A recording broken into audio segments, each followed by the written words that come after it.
আপনাদেরকে স্বাগত জানাচ্ছি আমাদের এই নতুন গল্পে। আপনাদের একদম সত্য ঘটনার উপরে একদম অবিলম্বনে আমরা একটা নতুন আপনাকে সত্য ঘটনা বলতে যাচ্ছি। সেটা রাত্রিবেলা নিশির ডাক ব্যাপারে একটা সংকলিত একটা সত্যিকারের ঘটনা। ঠিক এমন আজ থেকে 5 দিন আগে, সালটা ছিল 2013। ঠিক এক বন্ধু ছিল, সব বন্ধু মিলে ফুটবল বিকেলবেলা খেলতে গেছিলো। ফুটবল খেলাধুলা হলো, বাড়ি আসলো। বাড়ির পথে মাঝ রাস্তায় একটা গাছের পাশ দিয়ে গেছিলো। ঠিক ওই গাছের তলায়, একদম অভিশপ্ত, গাছটা অভিশপ্ত, গাছের তলায় একজন ওর পেছন পেছন ঘর অব্দি এসে যায়। তারপর রাত্রিবেলা অলৌকিক জিনিস হতে থাকে। ও ঘুমের ঘরে কোনো সময় দরজা ধাপকানো, কোনো সময় কেউ গেট ধাপকাচ্ছে, কোনো সময় জানলার পাশে কেউ কাঁদছে, এরকম আওয়াজ পেতে থাকে। সে অনেক ভয় পেয়ে বেচারা। তারপর সকাল হয়েছে, সকাল হয়ে ভাই সাহেব উঠে নিজের এতে আবার গেছে ফুটবল খেলতে, গিয়ে বন্ধুদেরকেও বলেছে ভাই আমার সাথে এরকম হচ্ছে। কিন্তু বন্ধুরা বলছে হ্যাঁ তুই একই মারছিস, এমনি হতে পারে না। না, ও বলছে ও ভয়ের চোটে। আমি বলছি না ভাই, আমি সত্যি এরকম আমার সাথে হয়েছে। আমি সেদিনটা একটা কালো ছায়া অন্ধকারের মধ্যে দেখতে পেরেছিলাম। খুব ভয়ানক দৃশ্য। আমি দেখে কি বলে পালিয়ে এসেছি।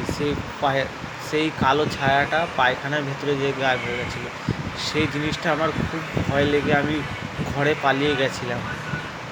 তারপরে নাই নাই করে 2 বছরের হয়ে গেল, আর কিন্তু দেখা যায়নি। ঠিক আবার এক সময় রাত্রিবেলা আমি দেখলাম, আমি ঘুমাচ্ছিলাম, মাথার পেছনে সেই লম্বা চওড়া কিউলা কালো একদম ছায়া কুচকুচে লম্বা কোমরে হাত দিয়ে দাঁড়িয়ে ছিল।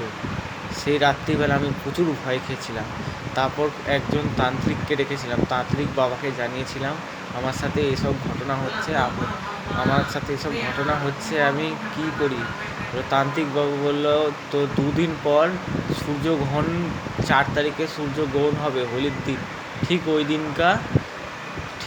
দিনকা কি বলে হবন হবে। ওই হবনে তোমাকে 3-4 বার পাক খেতে হবে, তার সাথে মন্ত্র জপন করতে হবে ওই অশুভ আত্মাটাকে নিজের জায়গায় পাঠানোর জন্য। ঠিক 4 তারিখে হলো, একদম সূর্যগ্রহণ হয়ে আসলো। সেই দিনটা কি বলে আমরা হবন করে করেছি। তারপরে এই খারাপ জিনিসটা আপাতত দূর হয়ে গেছে আমাদের থেকে। ঠিক আজ থেকে সংকল্প নিলাম আর কোনো সময় ফুটবল খেলতে যাব না, এমন কোনো গাছের তলা দিয়ে যাব না, সেই আত্মা আমার পিছনে পড়ে যাবে। নমস্কার, এইটুখানি আমার আসল জীবনের সত্য ঘটনা উপরে একদম অবিলম্বনে লেখার একটা এই সত্য ঘটনা আপনাদের সাথে আমি শেয়ার করলাম।